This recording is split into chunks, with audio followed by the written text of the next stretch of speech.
Varicose వ్యాధితో బాధపడుతున్నారంట. తక్కువ ఖర్చుతో ట్రీట్మెంట్ కావాలి అనుకుంటే ఎవిస్ హాస్పిటల్ని సంప్రదించండి. నమస్తే వనజ గారు. నమస్తే అండి విజయ్ గారు. వనజ గారు, మనం న్యూమరాలజీలో మే నెలలో 5వ నెంబర్కి ఏ విధంగా ఉండబోతుంది, అది కూడా విత్ టారోతో. కరెక్ట్. అది చెప్పేస్తారా ఒక్కసారి? Yes, May month 5. మే అంటేనే 5 ప్లస్ 5 నెంబర్. 5 నెంబర్కి మే 2025లో టారో ప్రిడిక్షన్స్ ఎట్లా ఉన్నాయో చూద్దాం. కానీ ఇప్పుడు వరకు ఒక 5 వరకు మీరు మాట్లాడుకున్నాం మనము. దేనికది చాలా డిఫరెంట్ గా ఉంది. ఎస్, ప్రతి కార్డు కూడా ఒకరికి చెప్పింది అంటే ఒక కార్డుకి ఎక్కడ కనెక్షన్ లేదండి. ఓకే, నెంబర్ 5 వాళ్ళు జనరల్గా ఏంటంటే వీళ్ళ రూలింగ్ ప్లానెట్ బుధగ్రహం రూలింగ్ అనమాట. వీళ్ళు ఏంటంటే బాగా కమ్యూనికేట్ చేస్తారు. మార్కెటింగ్, సేల్స్ వాటిలలో ఉంటే మీరు వెళ్ళి చెప్పగానే ఏదన్నా, ఇప్పుడు ఈ కార్డుని 1000 రూపాయలు కొనేస్తారు ఎవరన్నా, మన అదే 5 చెప్తే 5 నెంబర్. కాబట్టి ఆ స్కిల్స్ మీద ఎక్కువగా మీరు ఇంకా వర్క్ చేయండి. ఆల్రెడీ ఏంటంటే మీకు ఉంటుంది కదా, నేను చేయగలనా చేయలేనా, but it sales and marketing, promotions, ఇన్ఫ్లుయెన్సర్స్గా మీరు బాగా వర్క్ చేస్తారనమాట. సో కాబట్టి మీ మీద మీరు వర్క్ చేసుకుంటే మీరు ఎక్కడికి వెళ్ళినా మీ కమ్యూనికేషన్ ఒక్కటే మీ సూపర్ పవర్ అన్నమాట. కాబట్టి తెలుగు లిటరేచర్ చేసుకున్న, ఇంగ్లీష్ లిటరేచర్ చేసిన, ఏది చేసినా లాంగ్వేజ్ మీద పట్టు బాగా ఎక్కువగా ఉంటుంది వీళ్ళకి. కాబట్టి వీళ్ళు సో ఆల్మోస్ట్ బుధగ్రహం రూలింగ్ కాబట్టి చాలా బుద్ధిమంతులుగా కూడా వీళ్ళు ఉంటారనమాట. అయితే okay, May month super month మీకు యాక్చువల్గా. ఈ నెంబర్ 5 వాళ్ళు ఎవరైతే ఉన్నారో, నేను ఇందాక చెప్పాను ఒక వీడియోలో, ఏ నెంబర్ అయితే వస్తుందో, సో మంత్ మే 5 కదా. సో ఎనీవేస్ ఈ మంత్ అంతా మీకు చాలా పాజిటివ్ మంత్ అనమాట. షవర్ ఆఫ్ అబండెన్స్ అంటే మీకు బోల్డ్ అన్ని గుడ్ న్యూస్లు, చక్కటి రిటర్న్స్, రెవెన్యూస్ అన్నీ, ఫైనాన్షియల్గా it's a very beautiful month అనమాట. ఒకటి ఏంటంటే డివైన్ టైమింగ్స్, బాబా ప్రెడిక్షన్ కూడా మీకు అంటాం కదా, మనకి మంచి మంచి రోజులు వచ్చాయి, మంచి టైం వచ్చింది అంటాం కదా. ఈ మే మీకు అట్లాంటి టైం అనమాట. కాబట్టి మీరు పట్టిందల్లా బంగారంగా ఉండే month May.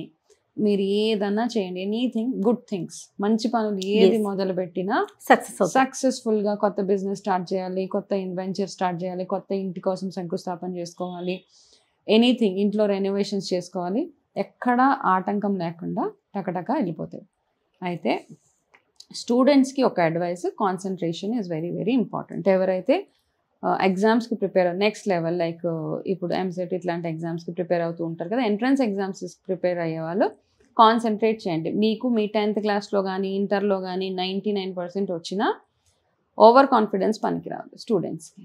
So please concentrate. మీరు నెక్స్ట్ ఎగ్జామ్స్ రాసేటప్పుడు చక్కగా కాన్సన్ట్రేట్ చేస్తే మాత్రం చాలా ఇది. ఇంకొకటి ఏంటంటే సెల్ఫ్ లవ్ చాలా చాలా అవసరం మీకు అనమాట. మిమ్మల్ని మీరు పట్టించుకోవడం, ఎప్పుడు అందరికీ చేయడం కాకుండా మీ గురించి మీరు ఆలోచించుకోవాల్సిన మంత్ కూడా ఇది అనమాట. సెల్ఫ్ గ్రూమింగ్, సెల్ఫ్ లవ్ ఇది అంటే మీరు ఎట్లా కనపడుతున్నారు, మిమ్మల్ని మీరు ఎట్లా ప్రజెంట్ చేసుకుంటున్నారు. సో చెప్పాను కదా, కమ్యూనికేషన్ ఇట్లాంటి సేల్స్ అండ్ మార్కెటింగ్ ప్రొఫెషన్స్లోకి వెళ్ళాలనుకున్నా కానీ ఫస్ట్ మీ అపియరెన్స్ ఎట్లా ఉన్నది అన్న దాని మీద మీరు వర్క్ చేయాలి. మీ పర్సనాలిటీ డెవలప్మెంట్ మీద ఫస్ట్ వర్క్ చేస్తే కనుక జాబ్స్ ట్రయల్స్ కూడా చాలా చాలా సక్సెస్ఫుల్గా ఉంటాయి. Light purple colour favourable colour. So మీరు ఏదైనా ఇంటర్వ్యూస్కి వెళ్ళినా, ఏదైనా ఎగ్జామ్స్కి వెళ్ళినా లైట్ పర్పుల్ కలర్ వేసుకుని వెళ్తే చాలా బాగుంటుంది. సో మీకు కూడా ఈ మంత్ మొత్తము బుధవారాలు మీరు ఉపవాసం ఉండగలిగితే, ఏదైనా ఇంపార్టెంట్ టాస్క్ వర్క్ అవ్వట్లేదు, భగవంతుడు నాకు ఎంత చేసిన అనుగ్రహం ఇవ్వట్లేదు అనుకున్న వాళ్ళు మాత్రము బుధవారాలు ఏం చేస్తారంటే రామాలయానికి వెళ్ళండి, రామరక్షా స్తోత్రం చదువుకోండి. మీరు ఎవ్రీ వెడ్నెస్డే మీరు వీలైతే ఇంట్లోనే చదవండి. ఇంట్లో చదివినా, గుడికి వెళ్ళినా, అక్కడ గుడికి వెళ్తే మాత్రం బుధవారాలు రామాలయంలో తులసిమాల ఇవ్వండి. తులసిమాల ఇచ్చి అక్కడే కూర్చొని రామరక్ష స్తోత్రాన్ని చదువుకోండి. మీకు అవ్వలేని పని కూడా అయిపోతుంది ఈ మంత్లో. ఓకే, సో టోటల్గా అయితే బాగుంది, చాలా బ్యూటిఫుల్గా. అంటే ఇప్పుడు దాకా మనం చూసిన వాటిల్లో వీళ్ళది చాలా బ్యూటిఫుల్ అని చెప్పొచ్చు నేను. ఓకే, ఇంకేదైనా జాగ్రత్తలు తీసుకోవటం కానీ అట్లాంటి ఏమైనా అవసరాలు ఉన్నాయండి? సో వీళ్ళకి ఓకే, ఒకటి ఏంటంటే మీకు తప్పు అడ్వైజెస్ ఇచ్చేవాళ్ళు చాలామంది ప్రస్తుతానికి రెడీగా ఉన్నారనమాట. బ్యాడ్ అడ్వైజెస్ ఇస్తే, అంటే ఆల్రెడీ మీది బాగుంది, యాక్చువల్గా మీ టైం బాగుంది, అన్నీ బాగున్నాయి, కాకపోతే కొంతమందికి కొంచెం ఈర్ష్య ఉంటుంది కదా.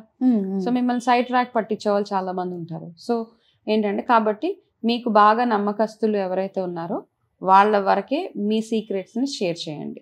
అంతే తప్పిస్తే మొత్తం అందరికి ఓపెన్గా చెప్పేయడము, చాలా మీకు అంటే చాలా ఇంపార్టెంట్ ఇన్ఫర్మేషన్ వాట్సాప్ స్టేటస్లో వేయడం అట్లాంటివన్నీ చేయకుండా ఉంటే చాలా బెటర్. హెల్త్ పరంగా కూడా ఓవరాల్గా నో ప్రాబ్లం అండి, ఆల్ గుడ్ అనమాట. చిన్న చిన్న ఇష్యూస్ ఎలాగో ఉండనే ఉంటాయి అందరికీ, అవి తప్పించి మిగతాదంతా బ్యూటిఫుల్ మంత్ వీళ్ళకి. సో వీళ్ళకి ఇంకొకటి ఏంటంటే, నేను డివైన్ టైమింగ్ అని కూడా ఒకటి చెప్పాను కదా. సో ఏంటంటే ఈ మే మంత్ మొత్తం బ్యూటిఫుల్గా ఉంది మీకు, అన్ని రకాలుగా చూసుకున్న హెల్త్ పరంగా, వెల్త్ పరంగా, ఎడ్యుకేషన్ స్టూడెంట్స్ కొంచెం జాగ్రత్తగా కొంచెం చేయాలి.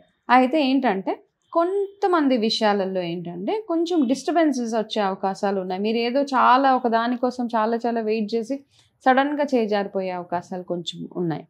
కాబట్టి ఏంటంటే ఒకటి మనం అర్థం చేసుకోవాలి, మనం చాలా ఎఫర్ట్ వేస్తాం. చాలా మంది ఏంటంటే నేను ఇంత కష్టపడ్డా నా వరకు అది రావట్లేదు అనిపిస్తుంది. 99.9% అయిపోతుంది. ఆ 1%, ఆ 0.1%లో మొత్తం మీ పని అంతా యూటర్న్ చేజారిపోతుంది. అయితే అట్లా అయిపోయినప్పుడు ఇంకా నా లైఫ్ ఇంతే అని గివప్ చేసేయకుండా అర్థం చేసుకోవాల్సిన కార్డ్లో మనకు వచ్చిన ప్రిడిక్షన్ ఏంటంటే, అది మీది కానప్పుడు 100% లాస్ట్ వరకు వెళ్ళిపోయినా అది మనది కాదు, అది వెళ్ళిపోతుంది అంతే, మనకు అది వెనక్కి వెళ్ళిపోతుంది. కాబట్టి దాని మీద ఆశపడక్కర్లేదు. మిస్ అయ్యానన్నంత బాధ పెట్టుకోవద్దు అంటున్నారు. నిజంగా బాధపడ్డా, ఎందుకంటే అది మీకు కాదు. అది ఒకవేళ మీకు వచ్చేసినా, మీ వరకు ఆ పని వచ్చేసినా, ఆ మనిషి మనం పర్సనల్, ఇప్పుడు ఫర్ ఎగ్జాంపుల్ మీరు ఎవరి మీద చాలా ఇష్టపడుతున్నారు, అంతా ఎఫర్ట్ వేశారు, వాళ్ళు మిమ్మల్ని రిజెక్ట్ చేసి వెళ్ళిపోయారు, డిప్రెషన్లోకి వెళ్ళిపోవడం అవన్నీ కాదు. That is not meant for you. వాళ్ళు మీ లైఫ్లో రావడానికి, ఎందుకంటే మీకు అన్ని రకాలుగా బాగున్నాయి, భగవంతుడి ఆశీర్వాదం బాగుంది, అన్ని రకాలుగా బాగున్నప్పుడు ఇట్లాంటిది ఏదైనా రిజెక్షన్ వచ్చినప్పుడు that is not meant for you అని వెళ్ళిపోవడమే అనమాట. కొన్నిసార్లు కూడా చూడండి వనిజ గారు, మనం ఎంత ట్రై చేసినా నేచర్ కోఆపరేట్ చేయట్లేదు అనుకుంటాం. మనం వెళ్ళిపోదాం అనుకుంటాం, బై మిస్టేక్ ఆ లాస్ట్ మినిట్లో ఫర్ ఎగ్జాంపుల్ ట్రైన్ మిస్ అవటము, ఫ్లైట్ మిస్ అవటము, అది మంచిది యాక్చువల్గా. మనము చాలా ఫీల్ అయిపోతాం, ఏంటి ఇక్కడ దాకా వచ్చాం మనము, ఈ ఒక్కటి మనం వెళ్ళినట్లయితే ఆ పని అయిపోయేది అనుకుంటాం. కానీ మనం చాలా సార్లు చూడండి, ఏదైనా ఇంట్లోంచి బయటకు వచ్చేసాక ఏదో ఒకటి మర్చిపోతాం, మర్చిపోయామని వెనక్కి వెళ్తాము.